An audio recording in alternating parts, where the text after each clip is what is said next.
Wonten pundi mbok dipadosi rumiyin. Supados Demes ngaten lho. Nggih.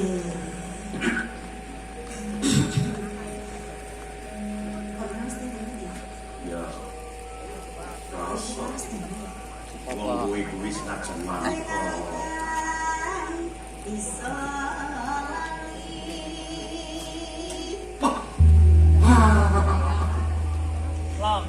Rong patutku.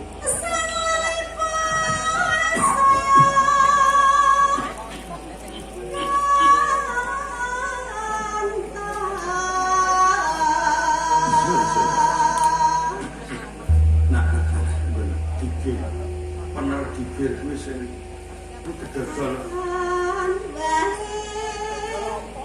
sak selangane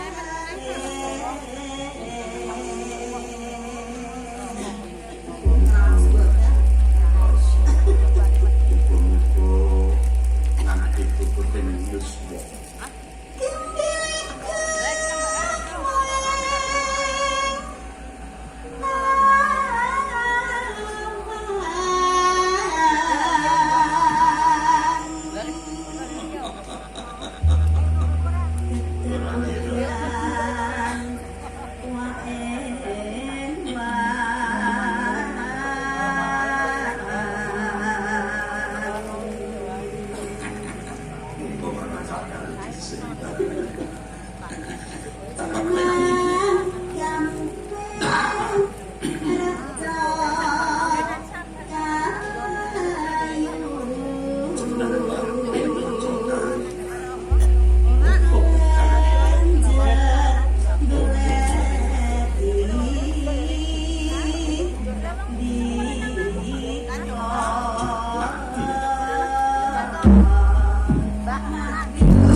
Insyaallah. Oh, pangan insyaallah lho.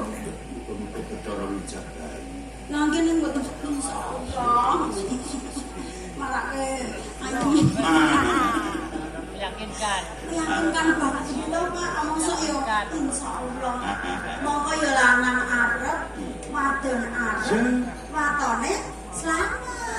Nah, gitu. Sebab iku wijining katresnanku marang sira. Katumbuti ya kudu ditampa. Wanita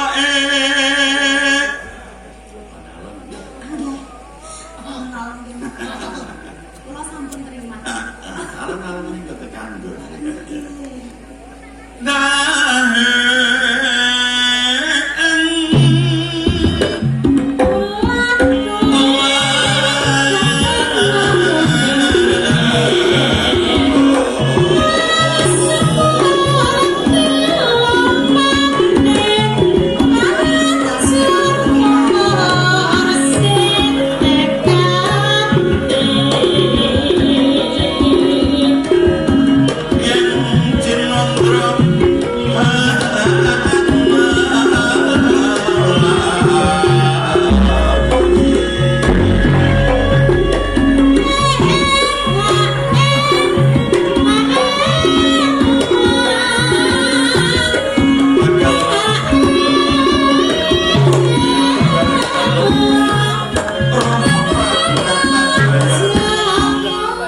Menapa jenengane sampeyan dalem priksa rutute manten anyar kaya dene panji pengrawit karo Endang Pati.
Jere 40 dina, 40 bengi kurang sari.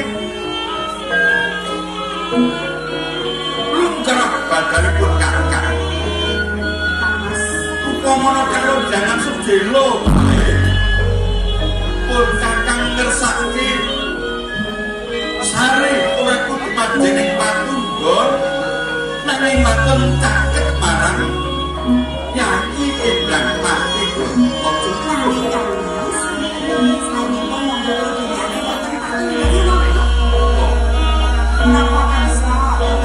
Wis cukup ning kene bae ora apa-apa.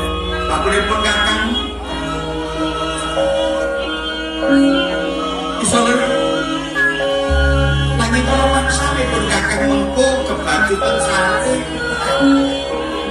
Nyai Pati Broto ojo pati-pati ninggalke marang pun kakang ya.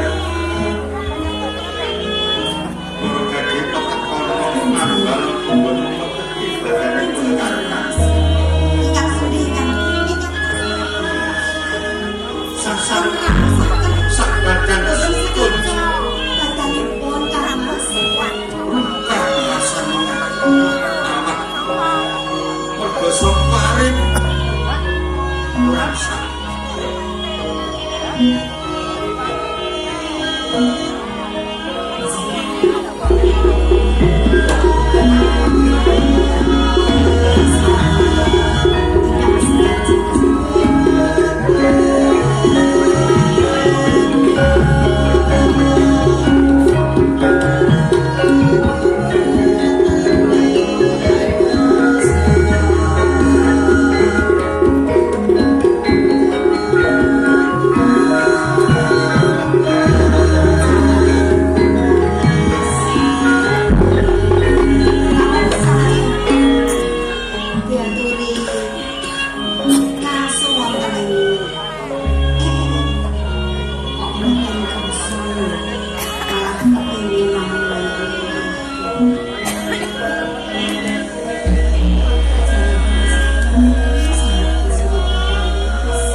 Sama Pak.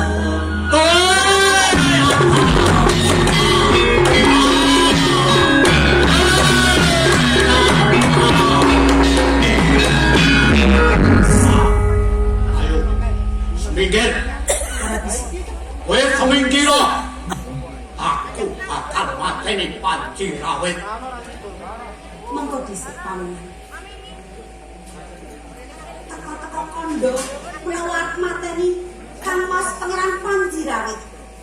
Monggo Kang Mas Pangeran Panji Rawit iki dan aku. Kepiye wae bakal tak aluri. Kowe gelem semingkir ku ora? Nek gelem ya singkir ke saka kene. Yen ngono, mati kowe.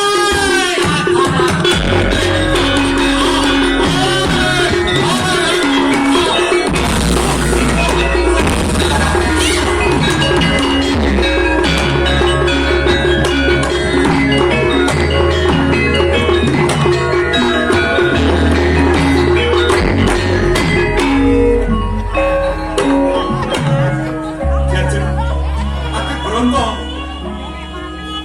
Kowe ning endi diajeng? Tapi Bronto. Sajak penjanane banget.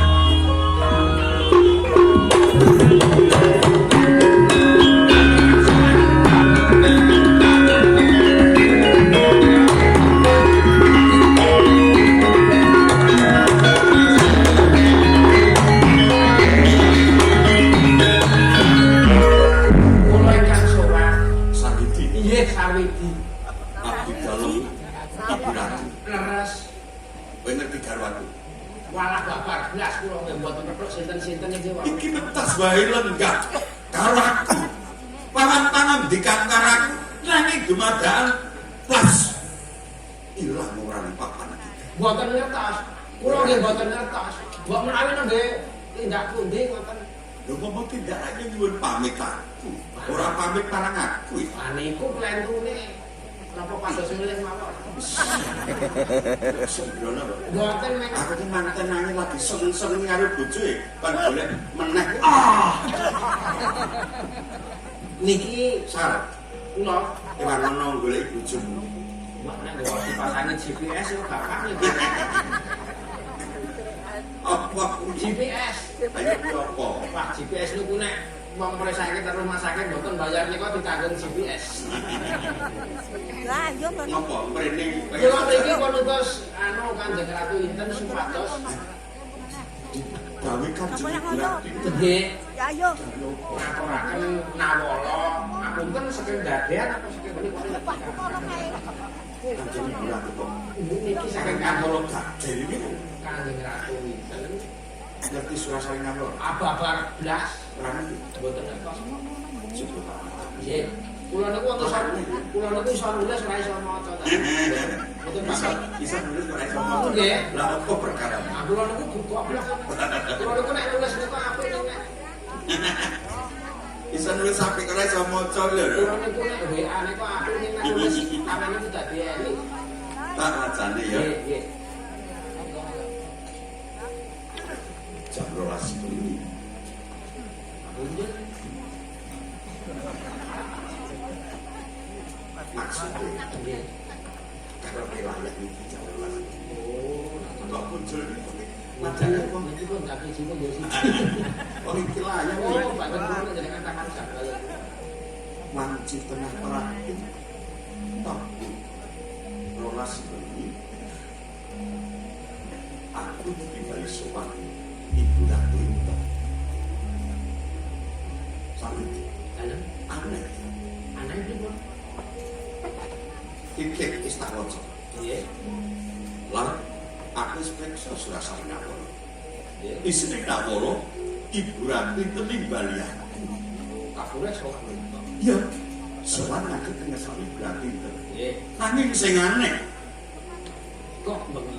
kok bengi-bengi jam 12 bengi aku kudu ngadeg. Mongko malam Jumat. Ora perkara malam Jumat apa malam apa nih? Ora dudu kok kayahe to. Ora lupa yen aku kuwi ngadeg senajan ibuku. Nanging sapa sing ora ngerti yen Ibu Ranti pinten pira? Ibu sanggup. Nangge mbok kuwala. Mongko sing ditimbali aku putraku